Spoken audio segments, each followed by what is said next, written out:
popcorn where I start the discussion. Want to know some more fun facts? Isn't it awesome to see some of your favorite content creators and favorite people, honestly, you follow here on this app, be a part of this amazing community called the Nerd Initiative? Welcome to Fandoms, a show from every fan's point of view, brought to you by the Nerd Initiative Network. Here's your hosts, Tony and Michael. All right, well, episode 3 of season 2, and we are ready to get going. How are you doing, Michael? Doing good. How are you doing? I'm doing okay. So, if everyone knows, we're gonna have Will Wilkins on, and we're gonna bring him on. And I don't know if this is something we're gonna consistently do, but we've got introductions, and so I want people to share their thoughts about these introductions. We did one for Nelly last week. We did one for this one, because if not, we'll just bring on our guests at the beginning instead of starting to do an opening of it. But because we're always trying to change and do something different. So let's go ahead and welcome Will to the show. Me. No, you're kind of nervous because I'm talking so much. Oh.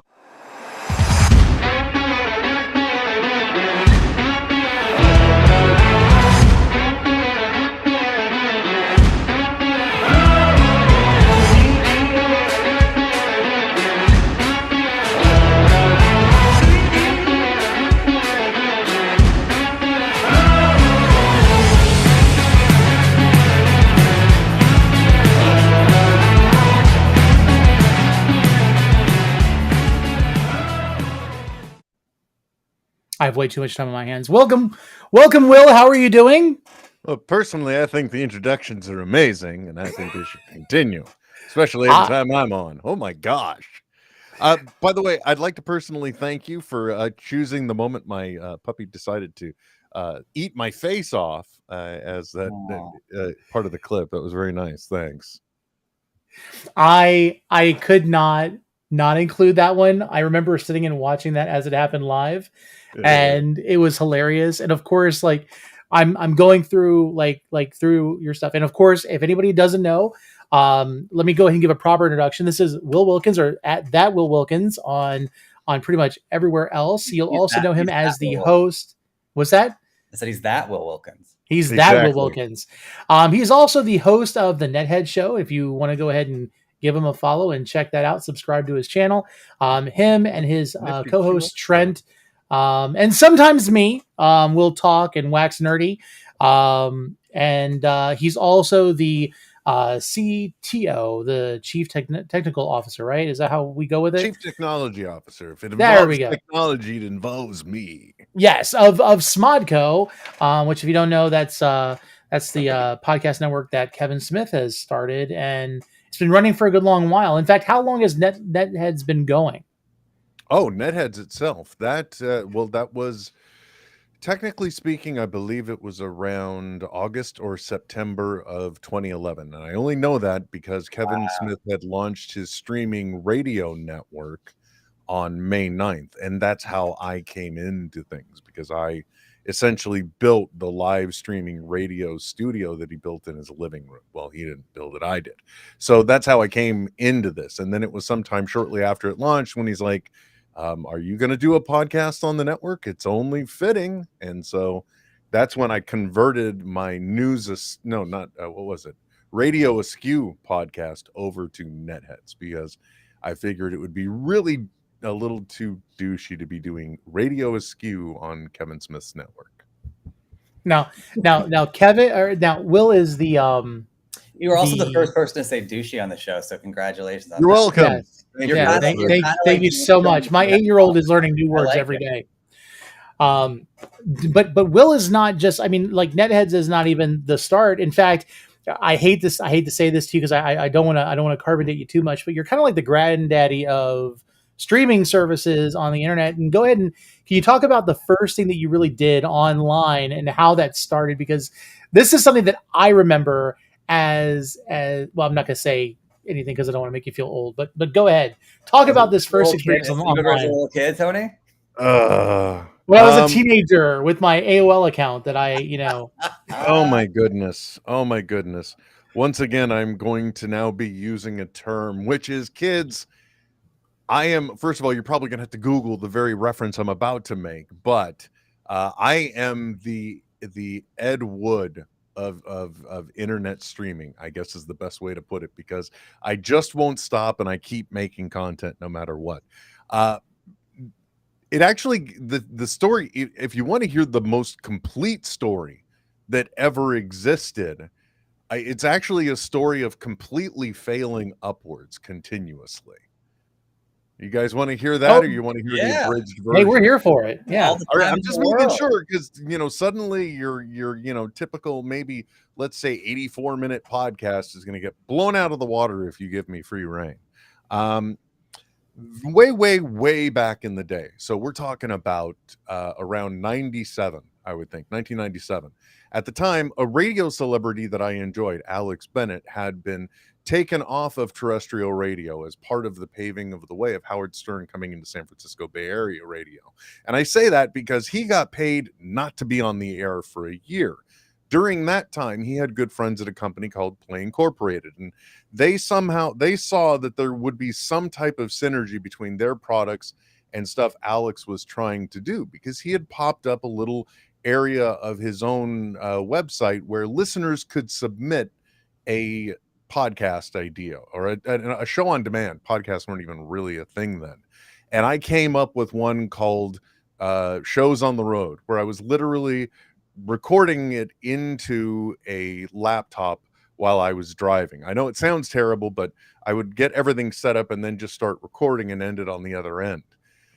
That ended up leading me into somehow getting, because it's the internet, getting into a beef with another person that was having shows posted, which drove me into video to match the fact that they were doing video. Because of what I had done, the people at Play Incorporated had taken notice and said, okay, we're getting to the point where ordinary people can do video now. And I think your idea of doing a TV-based network may work. So I was one of the people that was brought into Play TV. And next thing you know, I'm streaming out a television show, essentially, from my garage using green screen, and it's starting around 1998. To the ATV Network. Naturally, being a person who is experiencing tech for the first time, I wanted to make sure I could get everything I could out of it, right?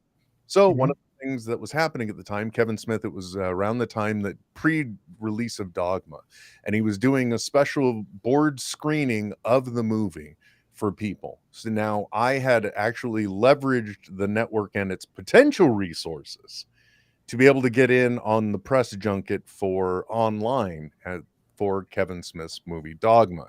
And because I landed that, I then convinced the company to actually send me back east for the screening. At that point, Kevin started to know me as the streaming guy.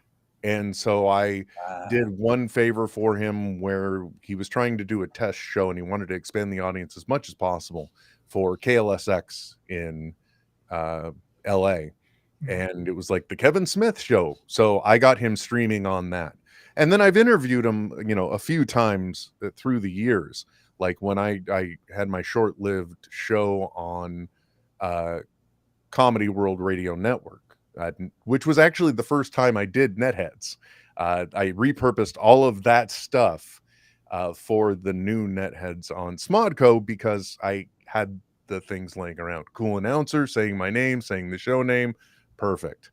Anyway, he came to know me as the streaming guy. So when Kevin wanted to set up a streaming radio network, my name came to mind.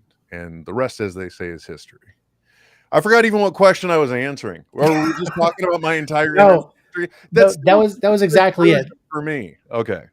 Yeah, no, like the whole Play TV and the whole advent of that, and kind of like it was. If you think about it, it really lays the groundwork for, for streaming shows and YouTube channels, and everything that we're doing now.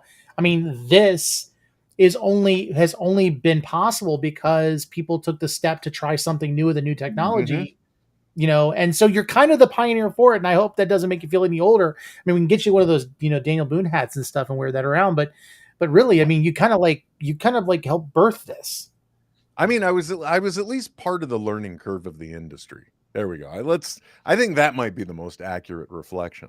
I contribute, like, at the time, as I said, this was like 1998, 99. So like when we would stream out a show, there was no variable bit rate and picking whatever would stream better on your device. You could choose for the 56K connection or the 128K connection. Wow. I think maybe we had pushed it because every one of us were first time users of getting DSL in our area. So it may have been something a little bit higher than that. So there weren't great streaming options anyway. The only good copies of any of these things are probably rotting away in a garage, in a box in my garage from the horrible heat that we've got here. But I do have a box of SVHS tapes of the Will Wilkins Show on Play TV. And it's like a box of crap. Is that like where your Nerd Initiative hat is? No, the Nerd Initiative is in the shed where all the good stuff goes. That's where the Christmas decorations are. So in my house, that is a place of reverence, my friend, because I need an entire shed for Christmas decorations. But yeah, I there were some contributions, I guess is a good way to put it. And I've always been involved. Every one of these things as they've occurred and happened, because like when I mentioned Comedy World, I ended up coming in as the director of content, but then I ended up consulting as well on video streaming. So there was video streaming there too. And it's interesting to kind of have lived through these different phases of the internet. And I think TikTok right now for me is kind of the culmination, if you will, of that story, because it puts micro broadcasting literally into the hands of everybody.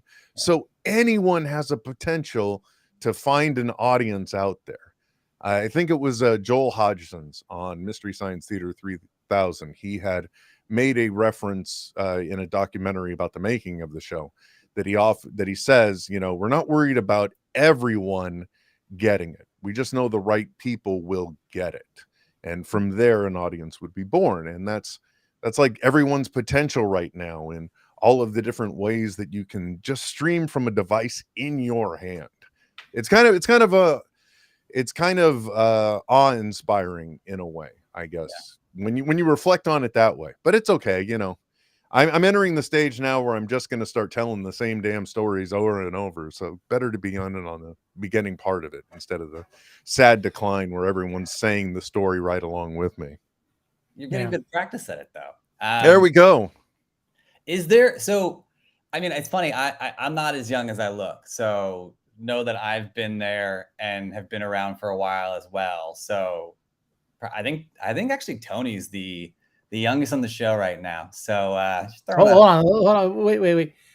Let's just go ahead and throw it out there, because I admit that I may be the youngest in the show, but I don't want anybody to think like I'm in my 30s or anything like that. Like I'm 40 years old today. This as of April. So okay, so we got 40. Now let's move up to Mike Rothman. Go ahead, sir. I just turned 26 last week, so I am. It's great. I can rent a car now. There's a lot of cool things I can do. No, I'm 42. 42.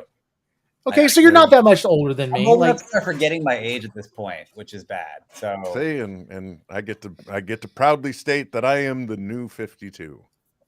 There you go. You don't look a day over 51, so you're good. You're fine. Right. It's the Lex Luthor babyface effect.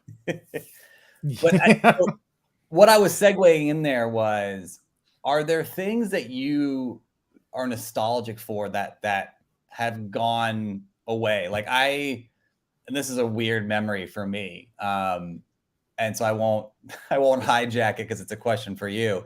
But I remember early on, like when I first started to work, having to wait to go to work to check my email. I remember that far back. And even so far as I remember not having Wi-Fi in my apartment and getting home. And I think I had to respond to an email or do something. So going down to the gym in my building because they had Wi-Fi and bringing my laptop on and checking my emails real quick. Oh, there's something I had to answer. And then going back up to my apartment.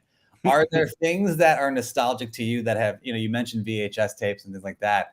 are there things that when you first started working and started doing stuff and even cutting edge stuff at the time that you think about that are gone now that you look back fondly? A lot of my memories of tech are always going to be related to, of all things, Bay Area rapid transit, the commuter trains here in the San Francisco Bay Area. You know, they're nice, they're cloth. Some were dirty as hell. Thankfully, I haven't had to ride on one since 2016. But I'd always will be tied to those trains because I remember the rise and fall of the early broadband mobile broadband modems, like Rocket something was one of them, and these were the people that were trying to have connectivity on the go, which is something we just, you know, I'm like, oh, I better make sure my hotspot is on so my daughter's iPad will work in the back seat. You know, that's where we're at now. But before, it used to be this redonkulous looking dongle that would have to be, everyone would always, you know, like practically duct tape, if not glue them right to the back of their laptop. And it's got two ridiculous antennas. But, you know, that was still always, no matter how ridiculous that even looked, that was always the point in my life for a long time that I wanted to obtain. That level of information and availability mobily. Little did I know that what it really did was created a bad blur line between business and personal, and you just we're all too reachable now. We can be obtained too quickly, and I'm guilty of it too, because like my other co-star or co-host with on NETHEADS, like I get aggravated at times at the turnaround time communications wise that I have with Trent. But it's because we just live totally different lives. He does his thing, and it doesn't mean being tethered to your phone. Whereas that's practically all I am now. Like if I don't respond to Tony in 5 minutes on a text message, he probably gets worried because that's really not a typical behavior of mine. Because he'll text me like right after I message him, and then all of a sudden we'll be in mid conversation, and then it'll be like 3 years before he messages me back. So I'm like every 4 hours, and you can look at it. Every 4 hours, I'm messaging like, "Are you okay? Are we okay? Is everything all right? Did you like go off the road? Did Benny eat you alive?" Yeah, it's all good, man. It's all good. We're way too. Little did I know, like, really careful what you wish for, because I am just way too available or accountable to too many damn people. Yeah, but listen, I'm always most important when it comes to responding back. Like, listen, it's not even just you. Michael is the same way. Like, I just know not to expect a response back on Sundays. So, which is fine. Why? What is Sundays? I don't know. It's the day you don't respond to me. Is it like? I wish it was kind of Saturday though, because it could be like, I don't roll on Shabbos. Well, that's what I was going to say. I was just about to say I'm a terrible Jew. I don't know what the day is. Like the day of the week that Orthodox, it's Sunday. They can't drive, or is it Saturday? I think It's Friday night into Saturday. Yeah. I'm a really bad. I Jew. can't roll on Shabbos. Yeah, I can't do it. I'm sorry. No, it's okay. It's okay. I just realized I'm on the back burner sometimes. I think these romances are not working for me. To follow up what Will was saying, and I agree. I think we are so tethered and handcuffed to our communication devices that for me, the three guys talking to one another on the internet right now. Basically, I just think I'll go through spurts, and I think we all do this too, right? And so if I don't ever respond, or sometimes I just kind of like want to unplug. And there's so many different platforms now. So you know, there's Discord, there's messaging, there's Messenger on different things, there's Instagram, there's and I think Tony is one of those ones who loves to mix and mingle. He loves to pepper in all the different platforms.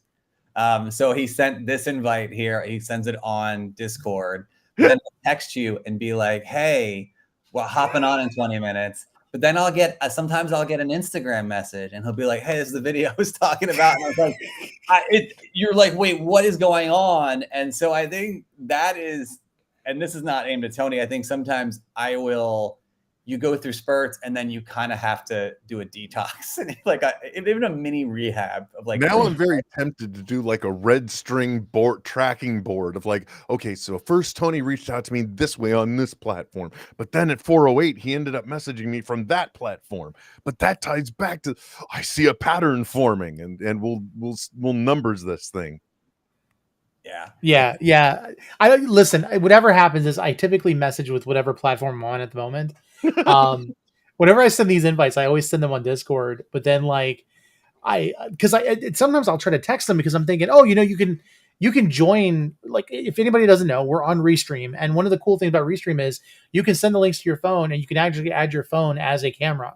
And so, like, I think like, oh, maybe it'll be easier for some people, and then the only problem is that when you send somebody like you send an invite on the camera on their phone, like if they keep it in vertical, then it's just going to look wonky the whole time, or whatever else. So yeah, I'm guilty of being cross-platform, but that's just how it is. But when you mentioned 56K modems, like, I'm sorry, I wasn't as well off. I had the 14.4. I had to go wait until somebody threw something in the dumpster because I was a dumpster diver computer builder. But I think my favorite thing about that era of like the mid to early to late 90s was when you upgraded your computer and something didn't work, because it was always not going to immediately work. Whether you installed a CD-ROM or a sound card, because computers didn't automatically come with those things. Like most games, like Duke Nukem, when it first came out, was just like the internal speaker that was just making this repetitive noise. But if you wanted audio, you had to actually install. And remember, Creative Labs used to have those CD-ROM sound card. They called it the Sound Blaster kits where you could install on your computer. And so I remember putting it in. I had this adult who just told me that, oh, it just doesn't work. You're gonna have to return it. And I remember I was laying in bed after he left, and it just dawned on me what the problem was. And I'd get up in the middle of the night, and I stayed up for 4 or 5 hours putting it in this section and putting it in that section and connecting this connector here, because those instructions were like 5 books, in depth. And you learned how to use technology because it wasn't going to work, and you were going to have to figure it out. And I kind of miss that nowadays. Like, building my computer was way too easy. I know this is a family-friendly show, but I started laughing because you were talking about sound blasters and you kept saying putting it in. So I was just like, okay. Laughing. Sorry. It's all right. I get it, though. I mean, as a guy who constantly still fiddles and dwiddles the tech, I completely get it. Like back then, if you got a Sound Blaster card, then instead of having your CD-ROM go from there to the motherboard, instead now you needed to get it into the Sound Blaster card to make sure that you could hear it and do this and that. And even to this day, it's still just like, I just wanted to switch out the memory. How did I accidentally unplug a hard drive? What is going on? So I get it, man. It's both easy, but still it's got its quirks even today. Yeah. So, well, it's like I was messaging Will not too long ago, asking about whether I should upgrade to Windows 11, and everybody on the internet tells me no, but Will's like, oh, I've already been doing it. Yeah, I've been running Windows 11 this whole. I'm an idiot, man. I didn't even know. It's like, oh, at some point I just upgraded to it. It's fine. It works. I still got Millennium Edition. It's doing great. It's fine. it's hanging. Dude, no, I'm using Windows ME. I am so old. I shouldn't say that out loud, but still. I am so old. Sorry, is that Discord noises coming through? We don't hear it. Okay, good. Thank goodness. It's probably just the voices in your head again. That's all right. I've got those all the time. Like literally, I remember my favorite version of Windows. I have a favorite version, and it's still Windows XP, because at the time it was just a solid workhorse. It had a refined user interface, and it was just clean, and it worked well. And that was the one that everyone resisted moving away from, because we were going to skip over ME completely and go to the next phase. How old are I? Already said I'm 52. Thanks. Anyway, it's just, I'm so old. I have a favorite version of Windows. Speaking of that, we always ask about nerd origin stories. So I'm sure it's going to be something around the time of like World War II with Captain America was where you got into comics. Because he was there in World War II. Is that what you're trying? Or Marvel Comics 1. What was it like when that came out? Like the first like, were you incredibly excited with Timely and what they were doing? No, seriously, what was one of your first fandoms that like stuck with you, and how did that come about? It's always been Spider-Man. Okay. And that's very focused. It's like, it wasn't Marvel, it wasn't DC. But I was a very visual child. So I grew up watching the 66 Batman series a lot in syndication. So I always liked Batman just as a concept because it imprinted on my young brain. And when my young brain was still developing, there was a television show at the time. I think it might have been called The Electric Factory. And in that, they had these educational interstitials, but Spider-Man never spoke. He only spoke in word bubbles. And so it would be these little Spider-Man segments. So I'm like, as a kid, I love Spider-Man. And then moving on to me watching way too much television, you also get into what is it? That was a 60s Spider-Man cartoon that also originally came out that gave us the fabulous theme song and everything else. Yeah. So that was always ingrained in me because these were the media that I consumed. But then, like, the solidifying moment was when, of all things, I was at a 7-Eleven right before having to go to a doctor's appointment. And, I asked my mom, hey, can I just go get a comic? Because for some reason, I just wanted to go get a comic book. And the first one that I grabbed was Secret Wars. I'm going off memory here, but I think it was Secret Wars #8. The original Secret Wars from the 80s. Oh, wow. With the black symbiote costume on the cover. So that's the one where Spider-Man got the symbiote costume. But at that time, it was just a cool, tricky black costume that now its behaviors could have been written off to nanotechnology, but then it was just really cool. So that ended up, of course, leading me on a journey into the comic book store so I could find out, well, wait a second. He's getting this new costume here, and it's actually already been in the comics before he gets it here. So I ended up going back, like, through Amazing and Spectacular and all the other Spider-Man titles to at least the point where right before the transition from the old red and blues to the black and white. So that's kind of like what first drew me in, but also being a child of media and watching way too many things. I've always really been big on movies. So that's kind of where you start getting the intersection of Star Wars into my life. And, I feel like the original Star Wars trilogy for a lot of people from the 70s and 80s, had such interesting concepts, and we had such young enough minds. It naturally sort of became a religion of ours as well. And like, no matter how bad the prequels were, at least it was Star Wars. We at least had that.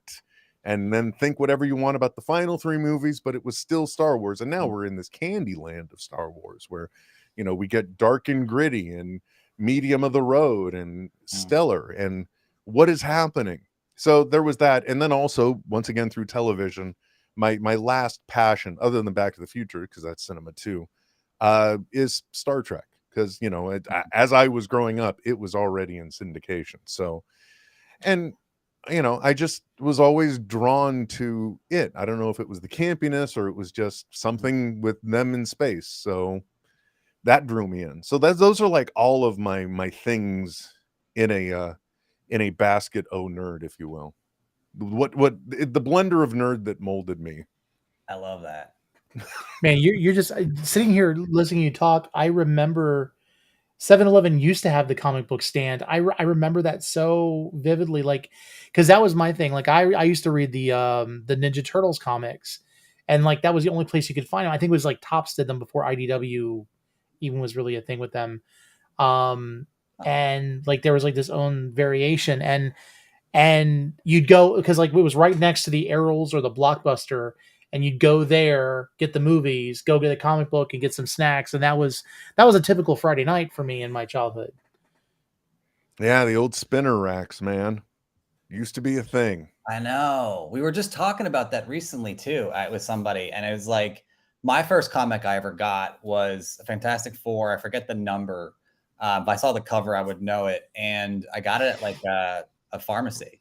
I remember being with my mom and being like, "Hey, can I grab that?" That was it. It was done after that, and so we don't have those experiences, and that's what people are missing with the digital age.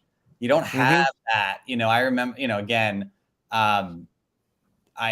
Tony, I'm a little older than you, so you probably don't remember this. It's just kidding. Yeah, those 2 years, man. Those 2 years are like a decade. Come on, go ahead, throw it on me, see if I remember. No, but I mean, no, you do. But I miss the times where, and I think Dan Jurgens talked about this, where he realized the death of Superman was such a big event, even though we can look back and whatever that era was, that he thought it would be some comic shop in Minnesota would be like 10, 15, 20 people.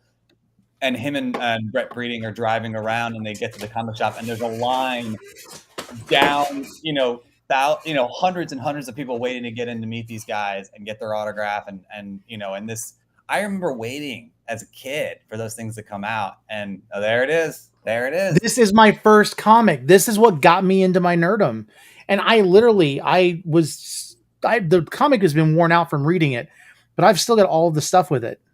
Dude, the woman that I now call my wife went so far as to actually try and get me one of those, which is what anybody that knows anything about anything suddenly says, yes, that's the reason why she is your wife. And that is one of them. But I remember two things about that. That was a monumental event that really it's the first time you were hearing about comic shops in the news in a long time. Mm-hmm. But it also, I know it brought in the era of the Superman and everything, but the other thing that happened along with that was kind of, I can't remember whether it was the reign of the Supermen or it was the death of Superman itself, but one of those two buried in obscurity the entire Nightfall saga, where Gotham not Gotham, Arkham, the walls of Arkham are blown open and all of Batman's foes are suddenly released, and comic by comic he's having to take down villain by villain on this one night.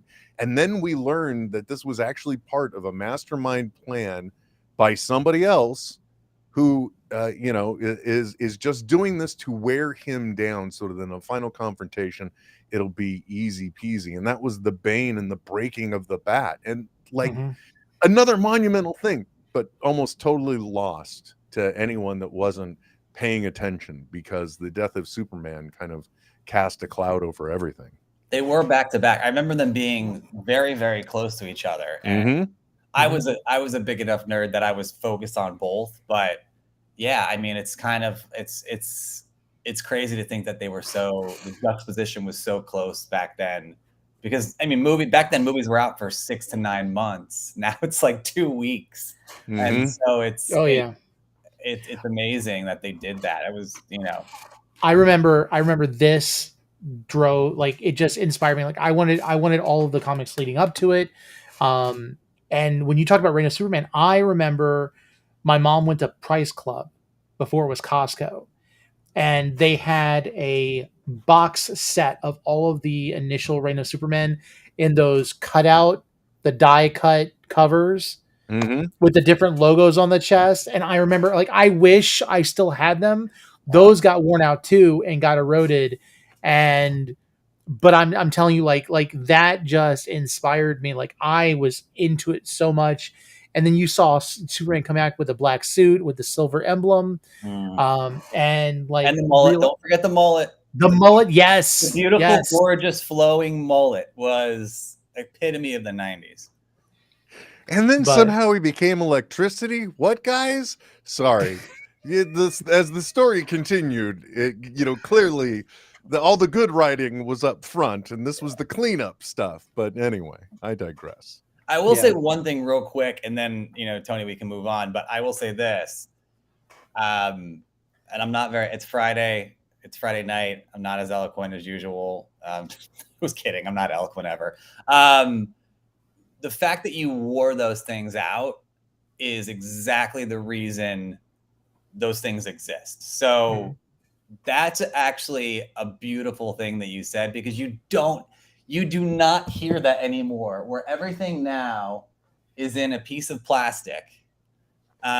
It's kind of a beautiful thing to hear the fact that you like wore it to the nubs. And that doesn't happen anymore. And we, there's always stories of the reader copies that were in barbershops of like Amazing Fantasy 15 with the covers off, and, Spider-Man 1 and all that. But yeah, that caught my ear, and that was, I shed a tear inside when you said that, because that's a beautiful thing. Yeah, and it was funny because I had one of those big long containers, and it had all of my comics from like all of my X-Men comics, my Spider-Man, Superman, and then I had like a whole bunch of like the Star Trek run that they had. I was a big Jurassic Park fan. Was the Star Trek? I think so. Yeah, it was like, yeah. And then a lot of the Next Generation ones. I would get those packs that you would get at like the mall, where it was like you can find them at Ollie's now if you're looking like for multi like blind packs. Pinnacle packs. I remember those. Yeah, yep. And like you get like some really cool, like you get some really good X-Men comics in there, and then you had like Octonauts or something, and you're just like whatever. And I just remember like all of my comics were in there, and none of them were taken care of well. But like I would pull them out from under my bed, and I just open up the container and pick one up and just start reading it again. I never knew what happened down the road, because we weren't able to like get every comic book run that came out as an adult now. That's why I think it's amazing. Yeah, Marvel Unlimited has done a lot of great things, but like there is something about when I go to my kid, like just this last free comic book day, and he's able to pick up and go through stuff, and then you see like in his backpack is just a wad of comics. And like he'll cut, and he's not really interested in reading all of them, but he'll go through them and make up the story as he wants to go. But that's something he does. Like he has his own comic stack, and I almost fear, and I think of it this way, it's kind of like comics are at some point going to go the way of Pokemon cards, where there was a time when you just enjoyed them, and you enjoyed them for what they were, and then we're now in a time where people are. Like you have these grown men that are coming in and taking like heaps of cards, to where when I go to pick up one for my kid, it's not there. It's the shelf is empty. And thankfully, the comic book shops always have issues of comics. They're never running out of them. But I sometimes feel like we're so focused on the collecting of them that we forget that there's great stories written inside. So the hype has hurt it. I mean, with limited drops, and there's always I on Instagram, if you follow it, there's always like the FOMO books. Like Spider Boy recently was like the most recent one, where everyone's like, I'll sell my kid for a copy of the first Spider Boy or whatever. And I mean, it's literally what is happening. And I think it is. Look, I think it all comes in cycles, and I think not to get too philosophical, but the reason things are valuable and rare is not because people made it that way. It's never, you can't engineer that. It's because very few people had the foresight to keep these things, well. Yeah. And I was having a conversation, and it's funny, Paperweight, Derek, I'm literally retreading all the stuff we talked about last night, but a few things, some of the things that I'm fascinated by pedigree collections, because there's a very, and I think Will can relate to this, just kidding, but there's a very specific type of person who keeps a collection, in the shed with his Nerd Initiative gear, but like very, very well kept. And you have Mile High, you have the Twin Cities and other places.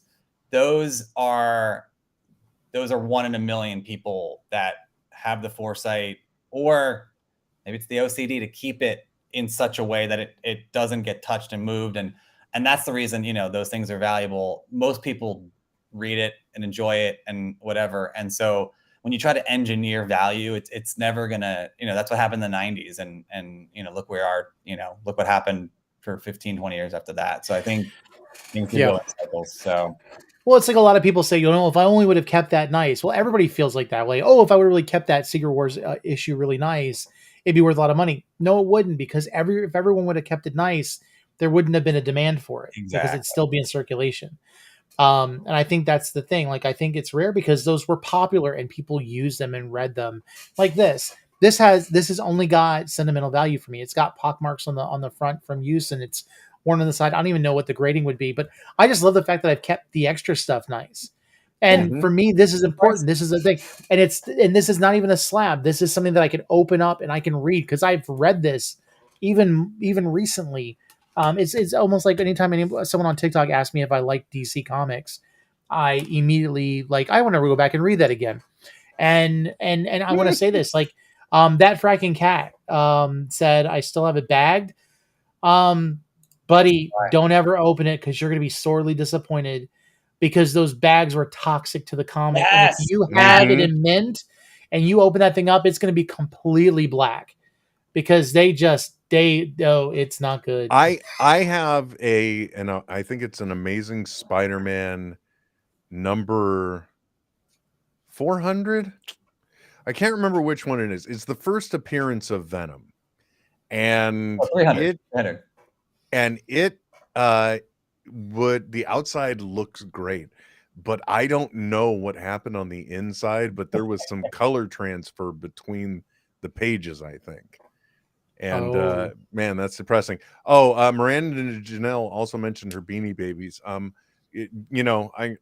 got some in the garage too. Maybe we can combine our collections or something. I mean, I'm sure you've already got that Princess Diana one, but I got it too. They are worth something though. Someday, like $5, right? Well, no. Okay, so they were valuable until they stopped. This is random. Valuable. This is random, and I'm full of random facts, so it's fine. So we are friends with the guys at Golden Auctions, and they just got a show. The king of collecting or whatever. I mean, they get insane stuff.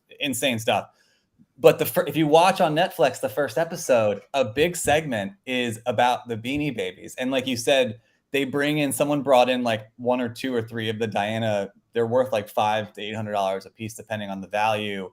But there was weird. They brought in an expert. And so someone, it's kind of like a Pawn Stars or a road, an Antiques Roadshow. And so they brought in someone who had a huge collection, and they brought in an expert.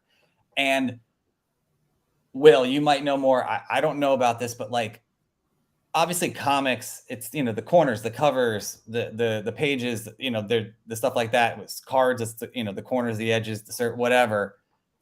I was shocked. It's like the way the Beanie Babies sit, and you don't want them I'm not even kidding. The expert was like, yeah, they can't be slouching, and you don't want this, and you want it was illuminating to watch this. So for Miranda, go check out. It's on Netflix now. That first episode, they bring in and they talk about Beanie Babies for a solid 10 minutes.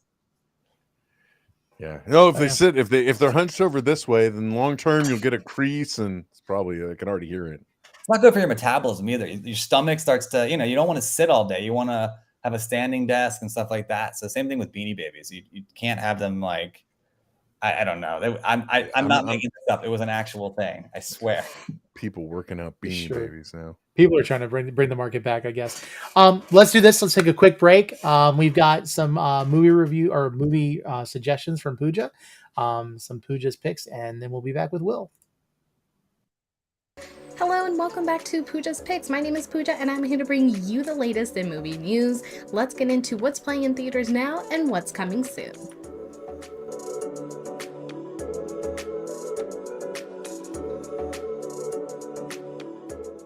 A teenage girl wants nothing more than to be part of the human world, but her kingly father is overprotective and forbids her from fraternizing with humans. She finally gets the opportunity to be a part of that world, but at the cost of her beautiful voice. Sound familiar? It should. The Little Mermaid is Disney's latest addition to their collection of live-action remakes, with Halle Bailey as Ariel, Melissa McCartney as Ursula, Javier Bardem as King Triton, Daveed Diggs as Sebastian, and Jonah Hauer-King as Prince Eric. The film looks absolutely stunning, and after hearing Haley's voice for Ariel, it has solidified my belief that she was the perfect choice for our favorite red-headed mermaid.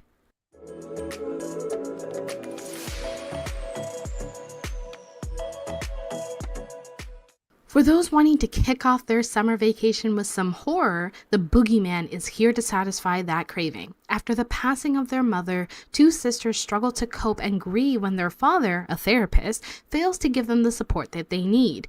After an unexpected patient drops by to seek help, a malicious supernatural entity is left behind that attempts to feed off of the family's grief. The film is based on the 1973 short story of the same name from Stephen King. So if you love yourself some Stephen King, this might be for you. And finally, the sequel to the critically acclaimed animated film Into the Spider-Verse is almost here. Spider-Man Across the Spider-Verse reunites Miles with his best friend Gwen, only this time they are both thrown across the multiverse. In the process, they meet other spider people from different universes to build a team against a new threat, forcing Miles to reevaluate how to protect those he loves. The first film is one of my absolute favorite films of all time, and I am so excited to see what this sequel has in store. Also, how can we not celebrate the introduction of new spider people like Spider-Woman, Spider-Punk, Spider-Man India, well, you get the point. Thwip thwip! Well, that's all that I have for this week. Be sure to tune in for the next episode for more of Pooja's Picks. Until then, back to Tony and Michael. I'm surprised about the Boogeyman movie. I didn't even know that one was coming out until it was like just being talked about. I was going to say the exact same thing. I'm like, what? Always has stuff that no one, Well, and also somehow, even with everything going on, I'm kind of oblivious to Into the Spider-Verse too, because I don't know what it is. Like I'm like, I'll probably be able to get tickets Sunday morning. Whereas like a Marvel movie is like Thursday, first showing, no one can screw anything up for me.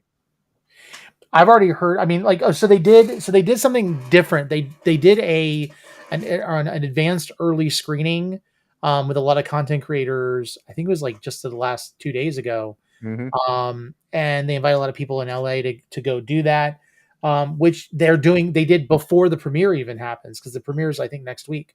And so a lot of good reviews. I've heard a lot of people saying that it's like The Empire Strikes Back in a sense. Oh, wow. And so it's kind of like what you think is going to happen is not going to happen. And so, I'm excited for it. It's definitely going to be one of those ones I'm going to have to take the kid to go see, because he loved Into the Spider-Verse. And so this one, of course, I think this is a 2-part. So it's like, it's across the Spider-Verse this time. Yeah. Right. I mean, oh, sorry. Oh no, I was just gonna say it's when the moment we heard that it was going to be split into 2 parts, I'm not surprised it would have Return of the Empire Strikes Back tones, because it's like you're actually finishing up, or you're halfway through the second act in the story technically. So it's not going to be a very uplifting moment. No. I also feel like, did anyone else get vibes? Like I was talking about this last night, also retreading on everything. Anyone else get multiverse or not No Way Home vibes, as far as like Miguel O'Hara 2099 from some of the clips I've seen? And I know you'd mentioned that you haven't really and I haven't paid attention. I've only seen a couple of the clips, and it's weird. It resonates when you said that too. It kind of dawned on me. I'm like, yeah, like we're always so like analyzing everything when they're live action. And for some reason, this movie, which is, by the way, the first one's an Oscar-winning movie. It's going to be a great movie. We haven't kind of relaxed on it, but Miguel O'Hara 2099 seems to be kind of taking the Doctor Strange role in one of the clips I've seen, where he's basically at all costs save the multiverse, and Miles is the classic save everyone. And so I think that could have a bad ending. Maybe it's also it's interesting because Miguel O'Hara in Spider-Man 2099 even makes a reference to Doctor Strange in Earth 199999 and says how he messed things up. So they reference I think they referenced No Way Home specifically. So yeah. Yeah, and a lot of people have also mentioned that there's like images that you'll see where it says Across the Spider-Verse, and it's not only got Miles Morales, but it's also got the Toby, Andrew, and Tom Holland, Peter Parkers as digitized people.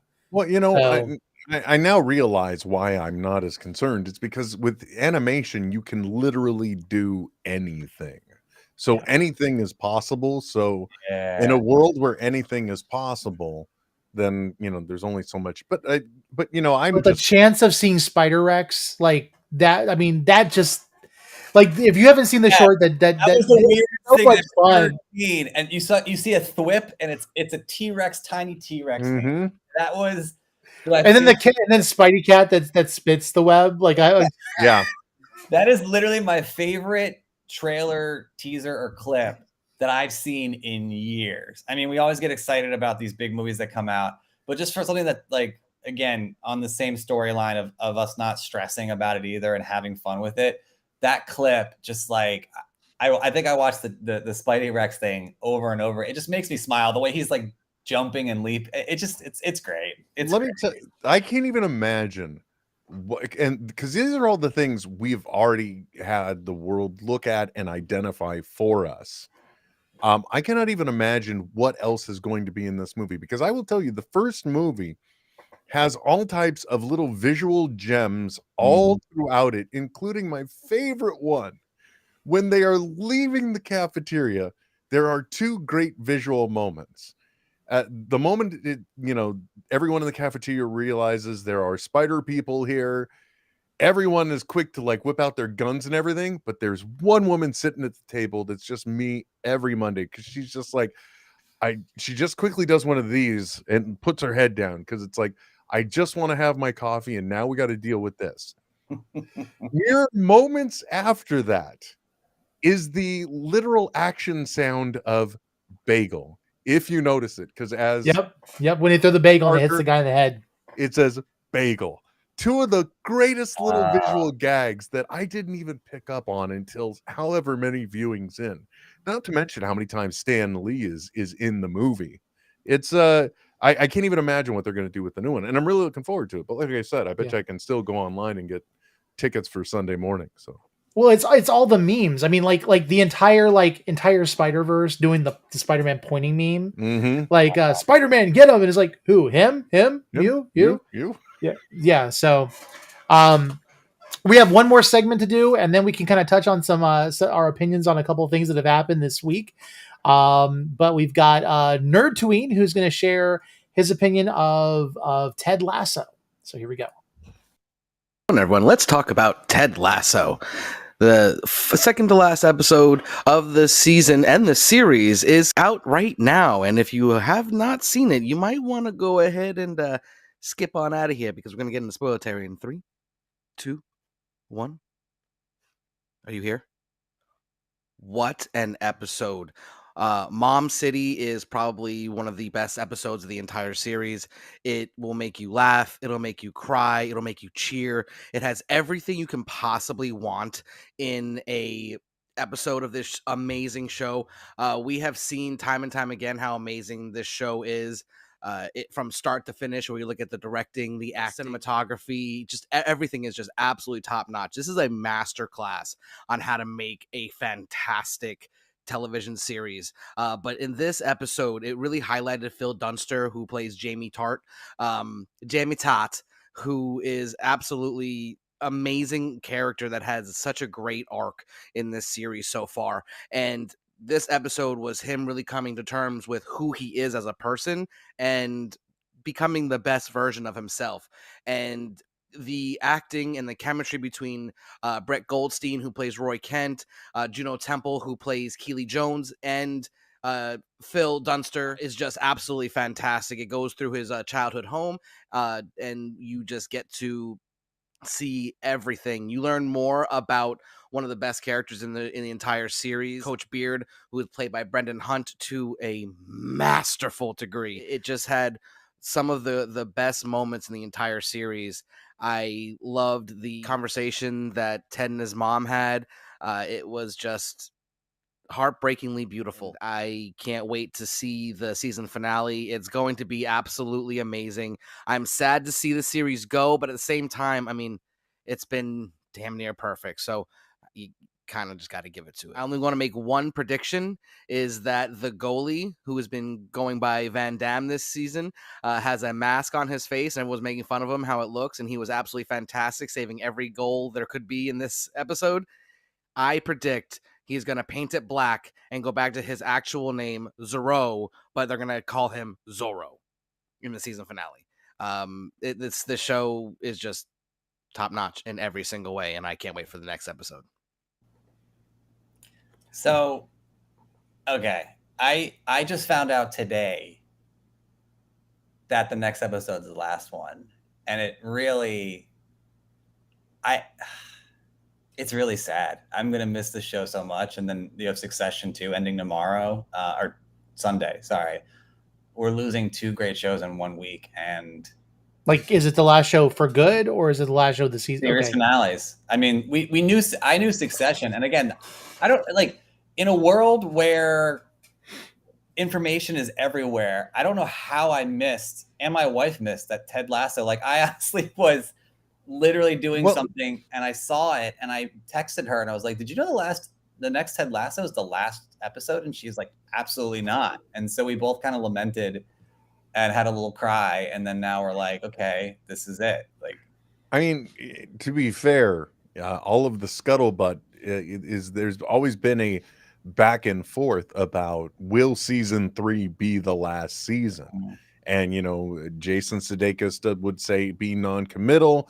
The guy that plays Coach Beard, it was very nope. We had a vision, we had an idea, and this story is told in 3 seasons. So there's been a bit of will they, won't they kind of thing all along. But, I think they did announce at the beginning of this season that it would still be the number of episodes that we're accustomed to. However, this time, like, they would be longer than traditionally done, which is pretty much what happened starting with the penultimate episode in the second season. That's where we graduated kind of beyond the 32-minute mark, and then it started creeping into the 40s and 50s. Yeah. So we've still gotten, I mean, technically speaking, we've gotten twice as much Ted Lasso this season than we normally get. So it's almost like we're getting 2 seasons worth of stories. Unlike the other show that just ended, The Marvelous Mrs. Maisel, which really, if anybody watched the last season of that, and suddenly like all of the nerddom is like, Marvy Mitty Wuddy now? But great show on Amazon Prime, but it came away feeling more like they had 2 seasons worth of story in mind that they had to cram into 1 season that they were given to finish it. And I mean, it still finished well. I think this final season got hindered almost by the fact that it was the final season. Yeah. I'll be very honest with you guys. I have not started watching Ted Lasso. And it's mainly because I didn't have an Apple TV subscription for like most of this time. So I may go into it. I tend to like to binge things, and that's just kind of how it goes. I've also been stuck on Crunchyroll too much. Yassine has been a bad influence on me, and so like watching anime has been to the point of excessive. If I'm not watching Marvel, I'm watching anime. So it happens, man. Go ahead. I was just saying, I envy you. I mean, I think you will get around to it, I'm sure, at some point. And again, with the current state of TV and streaming, like, there's no necessity to stream anything at any time, unless it's, I guess, like in continuity, like Marvel, and you need to know what happened. But when you do get to it, you're going to enjoy it. And it's just, I need to go back and start it from the beginning, not for the storyline so much as just like the wisdom that's in there that they fit in. And I'm always impressed with stuff like that. I think this season especially has been amazing as far as like the content they've covered in such a light way. And, I think other shows that have done that, like Peacemaker, in a different way, much more humorous, maybe more like X weird rated kind of situation. But rewatching it too, Michael, you're going to get to enjoy the journey of probably realizing more of this show, Ted Lasso. The writer's room is amazing in their ability to call back previous things. Like this last episode alone had so many Easter eggs that are references to things either said or spoken about in like all the way back to season 1. Because Jamie Tart admitted he had a Roy Kent poster on his wall. We got to see that. Ted said, there are 2 things I'm certain of. 1, do this, and don't accept a Butterfinger from such and such kid because he did something. And then in this episode, his mom's like, "Hey, did you guys hear about the time Ted ate a such and such?" And it was like, "Oh my gosh." It's an amazing writer's room, and they're doing the Lord's work. And I really think that they're also, in my opinion, analyzing it from the structure of story. They are definitely setting things in place where we may get more from because everything's a universe now. We'll get more from the Ted Lasso universe, but it just may not be centered around Ted Lasso. This was Ted Lasso's story, and next it may be either someone else's story, or it'll be us following AFC Richmond more, and it'll become like, race. I can't remember what the blood Greyhounds or something along those lines. Yeah, the Greyhounds. Yeah. Yeah. So that's what'll happen. That's just my opinion. I could be wrong. There's a lot more story to tell, when it comes to like Nate and Roy Kent and, even Jimmy Tart. I mean, so yeah, you're right. I think there could be some really, I do think it's going to be, and again, no spoilers, right? I do think, again, Nate's story is one that sticks out to me that I think has a lot of legs to go. And there's a lot more to uncover there. So, yeah, it's gonna. You're gonna love it, Tony. You're gonna love it. By the way, and I'm sorry to interject, but speaking of streaming things and preferring to stream them, did I hear that when Echo comes out on Disney Plus, they're gonna drop the whole series at once? Really? Am I the only one that heard about this? Yeah, so they're releasing Secret Invasion is going out weekly. Daredevil is going to be out weekly like the rest are. Echo they're releasing in November all at once. Like all of the episodes are going to be released at one time. I wonder if that's the one I wonder if that is going to be them testing it out to see if there is any greater or lesser benefit. Because I know I get angry every week when it's a weekly show, especially considering they've got to adhere to some particular time in some particular place instead of just like, you know what, just release it at 6:00 in the gosh darn evening for us so we're all not killing ourselves. Because you'll get a clamor of people watching at 8:00. You'll knock prime time off of prime time, and you'll exude a dominance that people aren't expecting in this industry. But no, they've got Tony staying up till 3 and me staying up till midnight.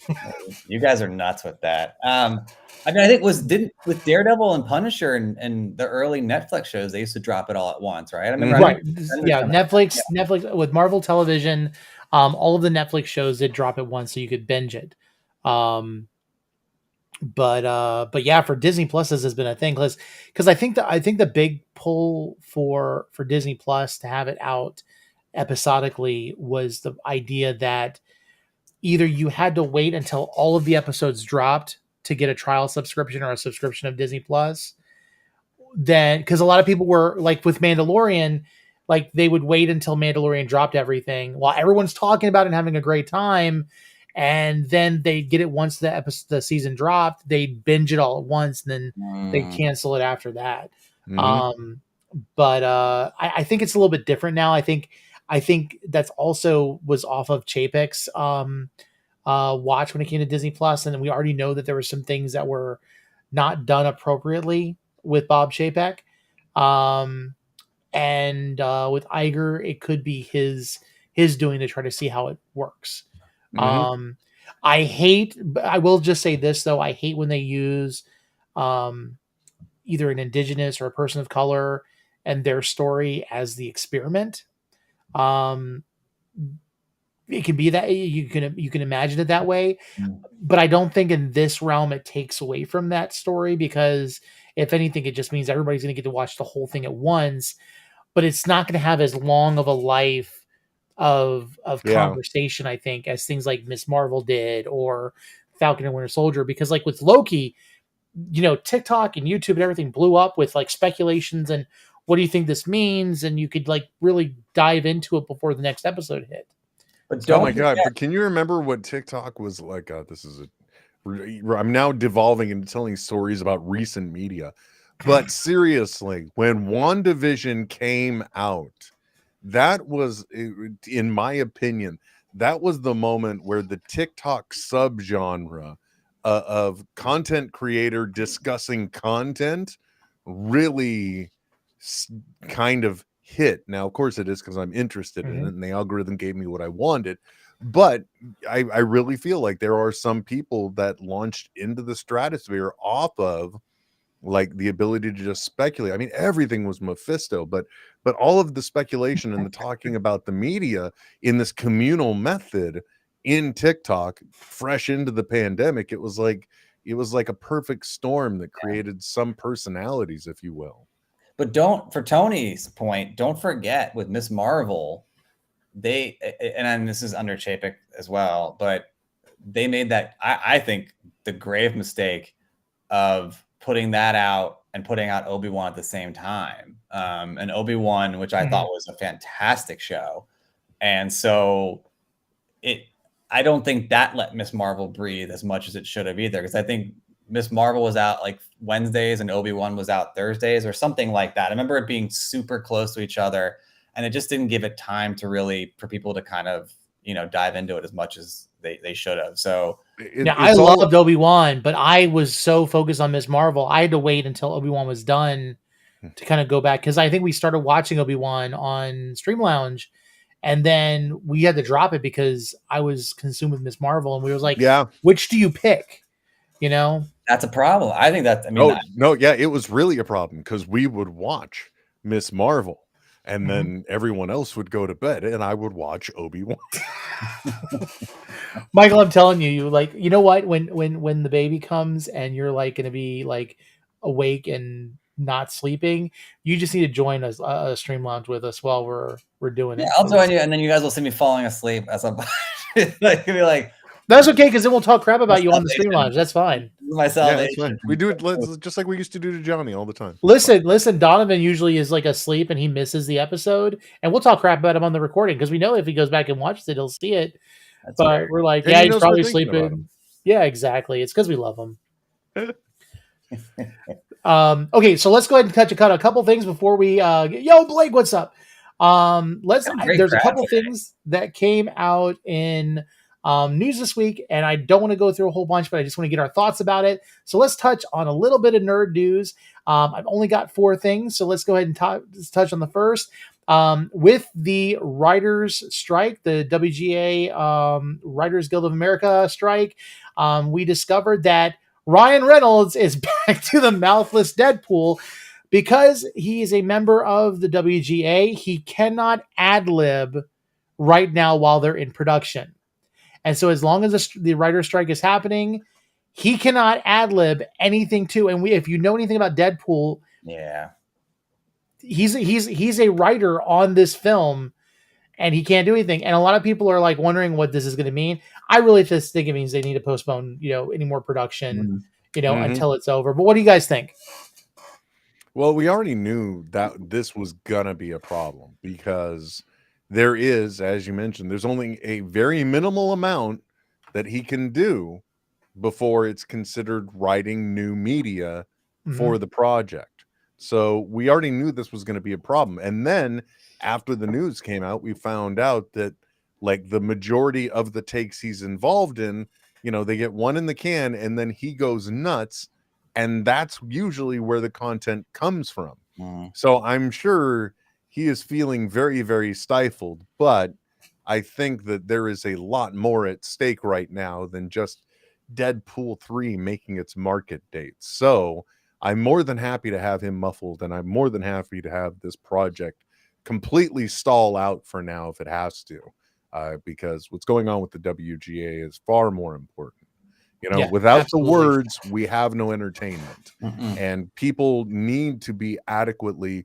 I hope my taking a position on this isn't uncomfortable to anyone, but there are very clear and salient points. And I remember the last WGA strike, and at that time, streaming was discussed as a thing that, from a writer's perspective, it was just it would be a 5-minute streaming thing on YouTube. So compensation for that work wasn't really considered. But now you've got people that can write on a Netflix project and they get paid once for the writing, and it can be streamed and resold ad nauseum, and there's no compensation. So, And with the way streaming is now, mhm, the writers would get a whole lot of a bigger portion if they really put and equate how much it was actually played. Because with network television, it's whenever it's in the syndication, how many times did they play that episode, and then what was the ratings for it? You know, they get a portion of that. Streaming, there are things that people binge and watch over and over again. And if you think about even like with like the streaming services for Marvel like shows and properties, I can tell you I have watched episodes over and over again just for making content. So like it is something that should be considered. And I also remember the last writer's strike. I remember how it ruined like an entire season of Smallville. And like that was the show that I loved watching, and you could feel it when the writer stopped writing. Like it was very evident that there was something missing from the show, and where they should have, and I think they shortened the season because they couldn't go any further at one point, and they should have just stopped it. I think the best thing to do would be to stop and to do, and let me pause this real quick because actually I didn't put this in the right order. But because of the writer's strike, Thunderbolts has halted production as well. Good. So Deadpool is in production, but Ryan Reynolds can't ad-lib, which I think that should be a deal breaker. But Thunderbolts has done it, and some people are speculating this could be because they've started production, they've realized they really need to do some fixes to the script, and of course they can't do that until the writer's strike is over. But again, either way, as much as we love these films, as much as we love content, people should get proportionately what they deserve for the work that they do. And you know, it's just like I think when Scarlett Johansson sued Disney for releasing Black Widow on streaming because she lost a bit of the royalties for what she was being in her contract. You know, streaming killed that for her. They had to go back to the table, and of course a lawsuit had to happen. And so if you don't understand, these writers work hard. There are mutuals that I have on TikTok that are aspiring writers, and it is super hard to get into the industry. And people will tell you your work is fantastic, and then they'll pass. And so when you get something written and you get something like accepted and put on screen or on stage, you should get the respect for that. So yeah, I'm done preaching. It all comes back to giving voice to the voiceless, right? Like I think I posted and had seen the clip of Mark Ruffalo, you know, joining, and you know, he talked about AI a little bit as well. And I think we're in it is a good time for this to be happening because we are in a changeling era and situation. You know, I felt it a couple of years ago. And I'm going to include all people that aren't considered talent, right? Like, I think cast and crew, I think, you know, writers, I think all that, I think everyone should be considered talent. Like that, it's silly that like, oh, it's people in front of the camera or directors or whatever, like this different class situation. And I remember the first time it really worried me was Mandalorian season 2, when I found out that Mark Hamill didn't do the voiceover work for Luke. Sorry, no spoiler. It's been what, a year and a half, 2 years. Sorry, guys. Yeah. But like the fact that they used AI to generate his voice from, and they're going to do it for James Earl Jones. I think that's for a different reason because, you know, James is 92, 93 years old. And he signed the rights off for that as well. Yeah, like it wasn't like but still, it's different. I mean, for Hamill, Hamill is for people that don't know, he's not just Luke Skywalker. We all probably know on the show, like a very talented, borderline iconic voiceover actor, you know, Joker. I mean, the guy is amazing. And so I think he's always one of those guys that I think he'll keep it to himself, but then it'll eventually come out during an interview. Same thing with the Last Jedi came out. His opinions will eventually come out. I think he was quiet about that whole thing. But it spoke volumes that he also didn't say much about it either. And he usually promotes it because I remember that the end of Mandalorian season 1, when he appeared, season 1, he tweeted, I'll never forget, he was like, anyone see anything good on TV? So like he will, the fact that he didn't say anything when he appeared, I knew something was up. And that scared me because it's like, where does this lead to? And so I think the same thing goes for the writing and streaming and all these new technologies that we have. These companies got to just treat people well and pay the people that make these things go well. I can't believe we're going to continue to have this conversation for decades to come. And it's just so frustrating. Every time a company can take advantage, they do. And so, this will all be over because I think SAG-AFTRA they're in talks about striking, but it'll definitely all be over when the DGA, the Directors Guild of America, if they decide to join in, because once you take directors out of the picture, there is no picture. That's done. Somebody's got to direct. That's the rules. So it'll be interesting to see how it plays out. And if anyone watching this or listening to this wants to find out more about this from a writer's perspective, I know this is a little self-serving, but if you go to Kevin Smith's YouTube channel, which is youtube.com/Kevin Smith, and you look at Fat Man Beyond episode 399.1, it's them all talking about from a writer's perspective what the WGA strike is about. And it hits on like the points I made, Michael, the point you made that Ruffalo brought up about AI and its use. There are a lot of important things on the table, and it helps really make it real from the perspective of the writers that have voted and supported the strike.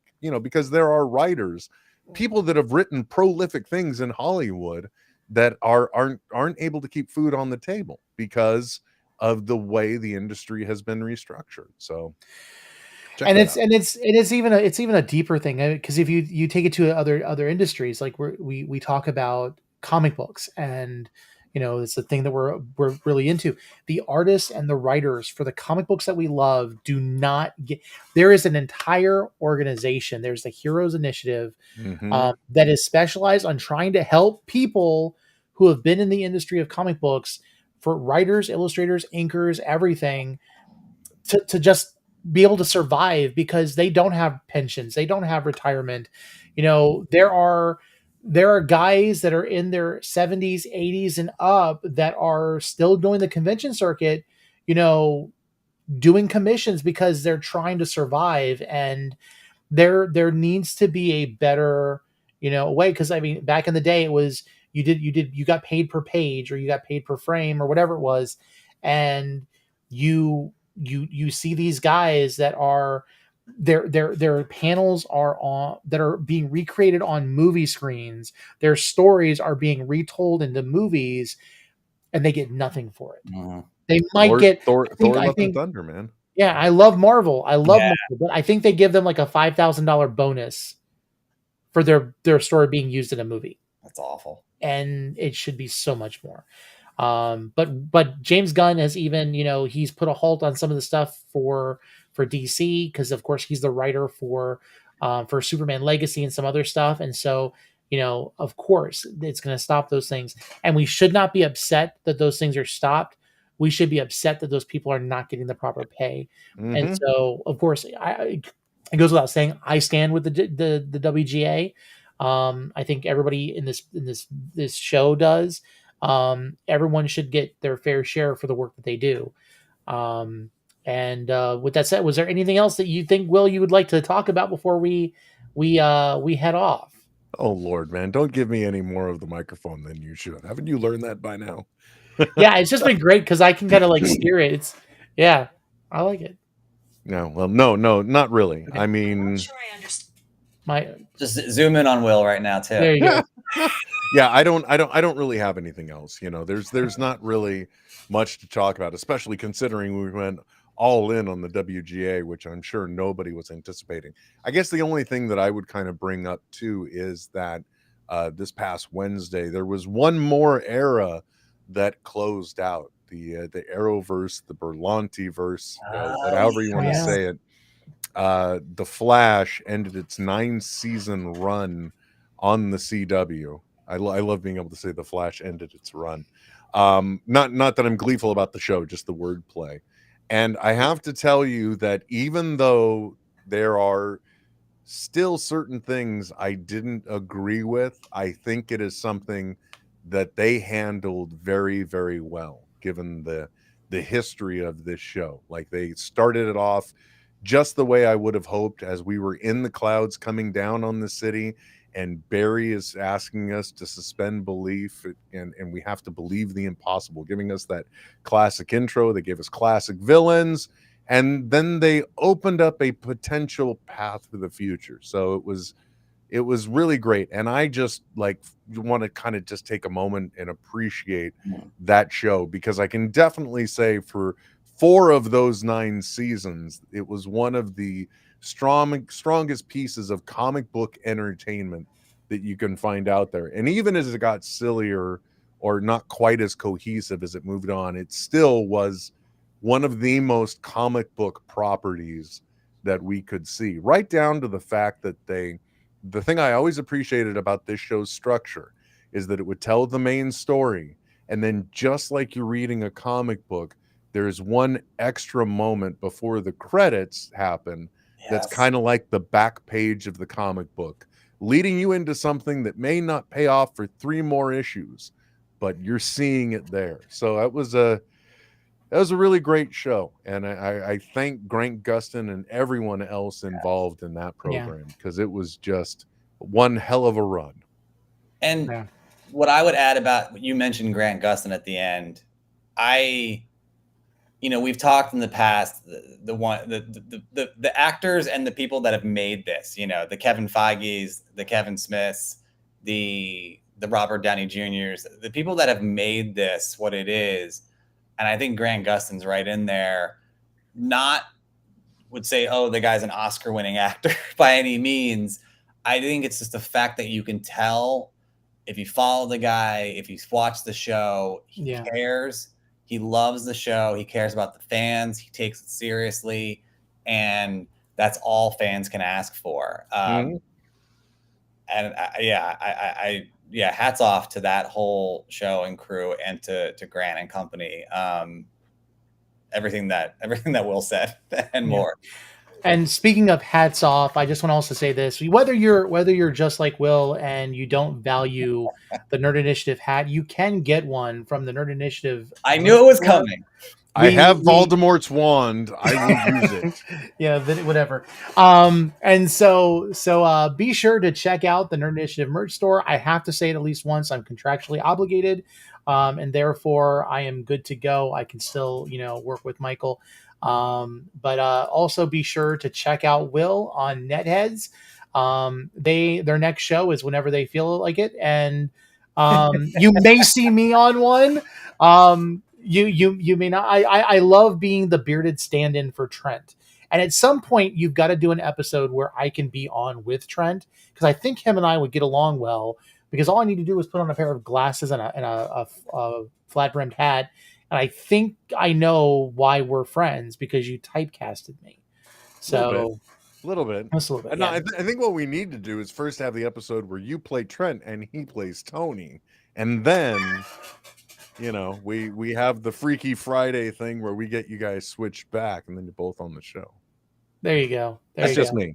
Ideally, it's every Sunday at 6 p.m. Well, if I do that, then I have to kind of stand it. I have to set it at an angle and have like the mic right up to my face, because that would be more. You should have the mic right up to your face anyway. Yeah. Amateur.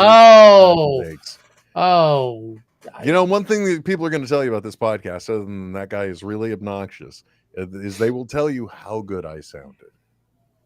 Take that note. Michael, I kid you not. Every time we're playing Fortnite and somebody who's never met Will gets on, the first thing they mention is Will's voice. It's butter. I mean, I will say it is butter. Like, it's absolutely carefully cultivated. The moment I realized what I've had, I have massaged this instrument as well as I can. Yeah, and it's the only voice that when you get strep, it's even better. Sometimes. Oh man, when I had bronchitis, I had a little extra gravel to it. Oh man. Oof. Right? I could have been a captain of the Enterprise with that voice. Just saying. Well, Will, thank you for being on with us. We're definitely going to have you on. This has been one of the most fun shows this week. Thank you, guys. Yeah, absolutely. I always listen, you don't believe it. I there's always, and I think that's the greatest part about this is every single one of us we're on this show. You would think that we do what we do because we have like huge egos and we just like to hear ourselves speak. We have the biggest amount of imposter syndrome that there could be. And so, Michael, of course, has that little Emmy that he hides behind his hat every once in a while. But This little hat stand. yeah. But yeah, it's definitely not. You deserve more. I would say this: if you are following Nerd Initiative and you're not subscribed to NetHeads, you're doing yourself a travesty. Will has been working harder than many of us out here, and I love hearing his takes. So be sure to give him just take it. Don't roll your eyes. Don't look like that. But yeah, thank you, Will, so much for being on. My pleasure. And with that said, episode 3 has come to an end. I do want to leave you all with just a couple words of wisdom. First of all, just like with fandoms, we want to talk about everything out there. Please remember, enjoy what you love, but try something new. There's a lot of stuff out there. I think the most important piece of advice I can give all of you guys is